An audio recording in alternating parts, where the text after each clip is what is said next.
Alright boys, what is good? So this is actually a pretty big video for me as it marks my first full year of trading Forex, or just trading in general. I'm basically going to be summarizing my journey so far, showing things I've learned and recapping what happened at the start of the journey, and then at the end of the video I'll be showing where I'm at now and how I feel about my very risky decision to go all in on trading at the age of 18.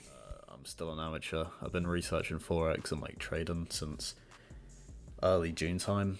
So just over 2 months now. I'm happy with the progress I made So as you just saw from that clip of the literal first video on this channel, I started trading in June of last year and it is now June 2024. This channel originally started as just documentation for my trading. I've been told documentation was very important, so I thought I'd go with it. And although this channel has kind of evolved into trying to show other people what I'm doing to improve my trading every day, it's still a means of documentation for me to see just constant personal improvement in myself. But with that being said, I was literally going through every trade that I was taking every single day. In this video, I was explaining how I was using a breakout strategy and I wasn't really seeing very good results from it anymore and that I kind of wanted to switch. So literally halfway through the first video on my channel, you can see my switch from a breakout strategy to a supply and demand strategy. Now, while this could be seen as like strategy hopping or whatever, which I'm completely against by the way, if you are a beginner trader, I recommend you to just find one strategy and stick to it and see it through. But this was still very early in my journey and the explanation behind why supply and demand worked made a lot more sense to me than that of breakouts, so switching over just seemed like the correct choice for me. And in addition to this, the results I was seeing were just way more consistent with supply and demand in comparison to breakouts, and to be honest, looking back,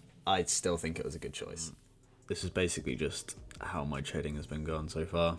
I've been trading 3 and a bit weeks on this demo account.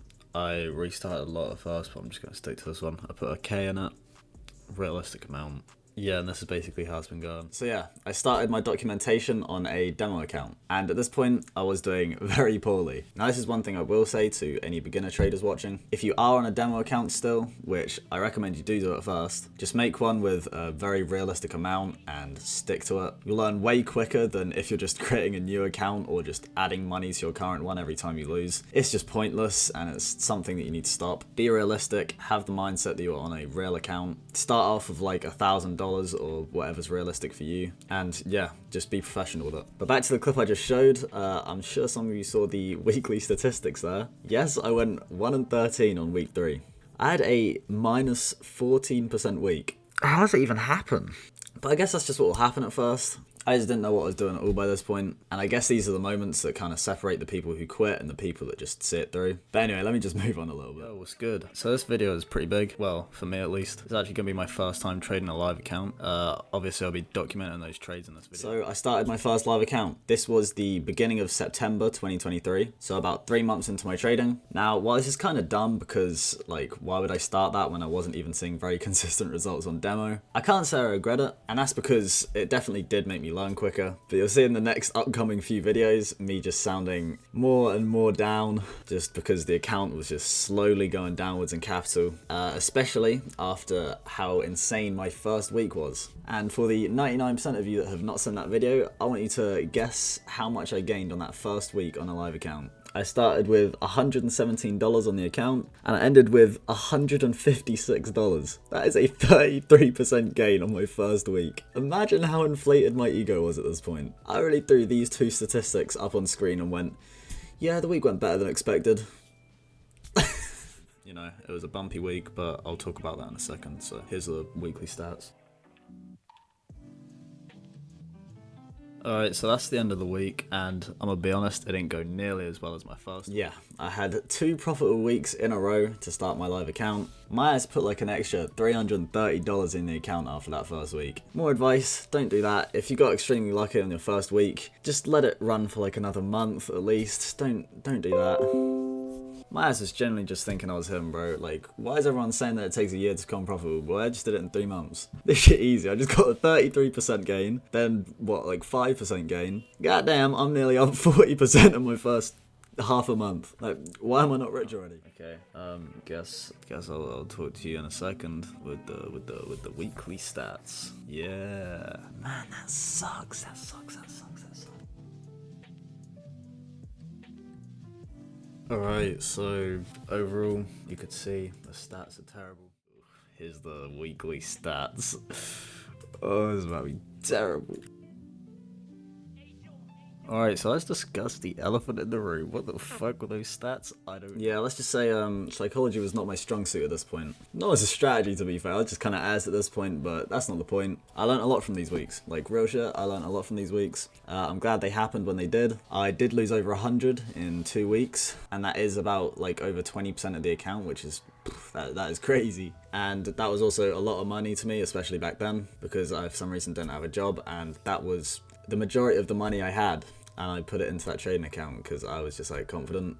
Honestly, I don't know how that guy survived in day-to-day society with that fucking monkey brain. But yeah, I finally got brought back down to earth in the next few weeks. My ego is no longer in the ceiling. In fact, I was generally wondering if trading was even for me. I was stressing every week, genuinely just grinding, backtesting everything, doing whatever in my power to just hopefully see something work. And to be honest, all it took was time. That's all it is a lot of the time. You just gotta wait it out, get more confident with everything, get experience with the markets, and you will see improvements. And I gradually got better with the strategy, and by some point my psychology was decent. Far from perfect, but decent to where I wouldn't just randomly place a buy on NAS with 4% on my account just because I felt like it and I wanted to win. Because yeah, I did that.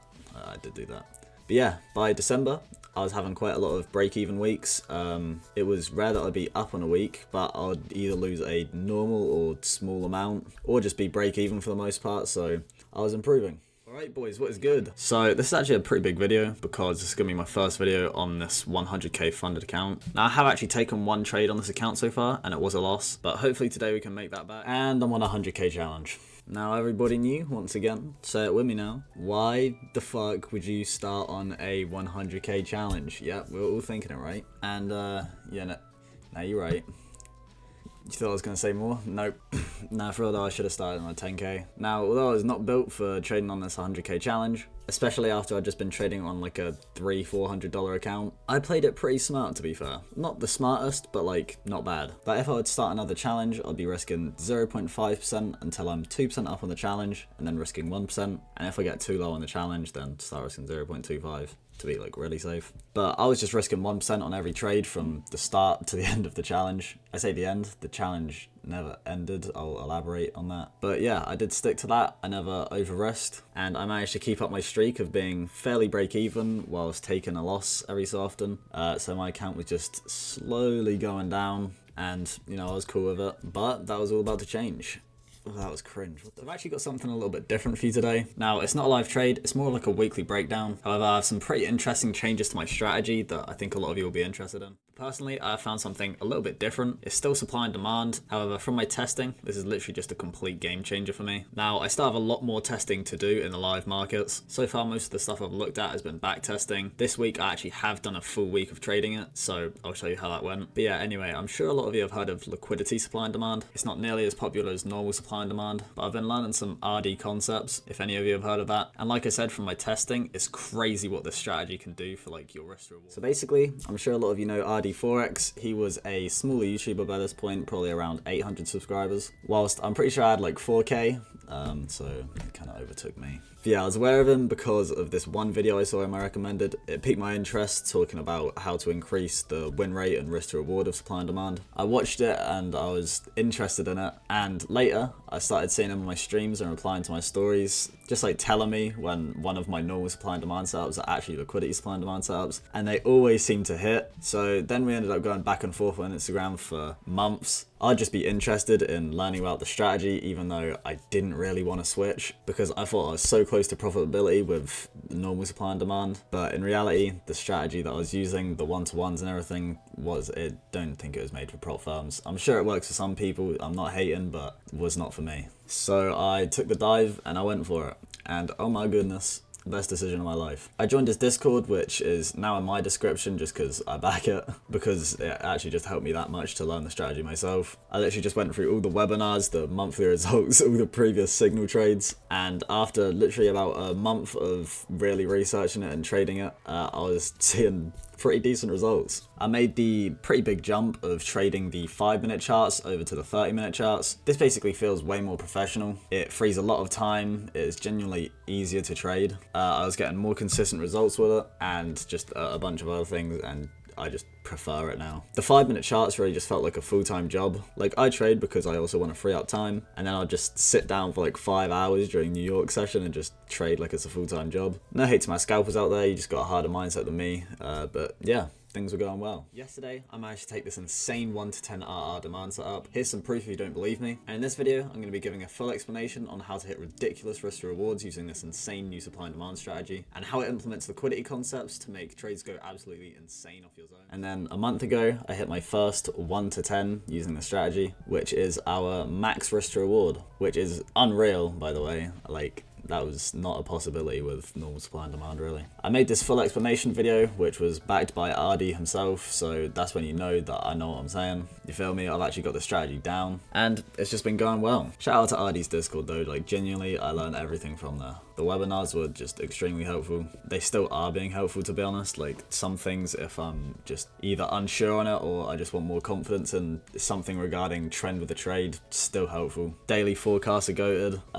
Hey, just shout out him, to be honest. Like, he's been a big reason for this. But obviously, I'm trying to be self-sustainable off this, so I ain't gonna be in there forever. But I am still in there because I have things to learn still. I ain't leaving till I am 100% certain in the strategy, and I know I can trade it with just like no more information needed. Plus, we're constantly making evolutions on the strategy, and I'm interested to see where it goes. Like, more pairs being added, so we get just more opportunities. Because some weeks you'll literally just get no trade, and it's a big test of discipline. But if you find more pairs that it works with, and we're only trying to take A+ setups, there's nothing that can really go wrong with that. But yeah, guess it's time that I talk about where I'm at now. So after my first year of trading Forex, I can say a few things. So my last 3 months have been profitable, which is insane, by the way. I cannot believe that, but considering I joined RD's Discord 4 months ago and I've been profitable 3 months, it does say something, which is why I back it and why I back RD. But 3 months profitable,